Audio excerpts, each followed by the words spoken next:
The farmer facing a lot of challenges. Every day they are working 24 bar 7 in the field.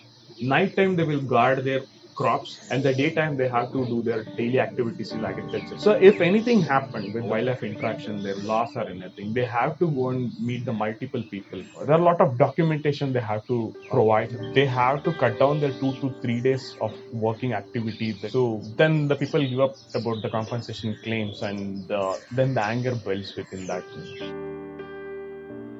ನಮ್ಮ ಭಾಗದಲ್ಲಿ ಸುಮ್ಮನೆ ಯಾಕೆ wild ಸೇವೆ ಅಂದರೆ ಒಂದು ಫೇಮಸ್ ಇದ್ದಂಗೆ ಅವ್ರಿಗೆ ಯಾರೇ ಆಗಲಿ ಒಂದು ಕೋಪ ಮಾಡ್ಕೊಳ್ಳೋದಾಗಲಿ ಒಂದು ಇದು ಮಾಡೋದೇ ಆಗಲಿ ಆ ಥರ ಭಾವನೆಯೇ ಇಲ್ಲ. ತುಂಬ ಸಪೋರ್ಟಿವ್ ಆಗಿದ್ದಾರೆ. ಅವ್ರಿಗೆ ಒಂದು ಸ್ಪೆಷಲ್ ಕೂಡ ಥ್ಯಾಂಕ್ಸ್ ಹೇಳ್ತೀವಿ. ಕಾಡು ಪ್ರಾಣಿ ಅವು ಪಾಪ ಅವಕ್ಕೇನು ಗೊತ್ತಿಲ್ಲ, ಬಾಯಿಲ್ಲ ಅವಕ್ಕ. ಇವೇನು ಮಾಡ್ತಾವ ಅಂದ್ರೆ ಭಾಳ ಸೊಸಿ ಹಾಕಿದ್ಮಲ್ಲ ಆಗ ಎಲ್ಲನೂ ತಿಂದ್ಬಿಟ್ಟಿದ್ದ. ಆಗ ಪರಿಹಾರ ಬರೆದು ಇವರು ಮಯಸ್ ಅವರೇ ಎಲ್ಲ ಬರೆಸಿ ಆಗ ಒಂದು 5,000 ರೂಪಾಯಿ ದುಡ್ಡು ಸಿಕ್ಕಿತ್ತು.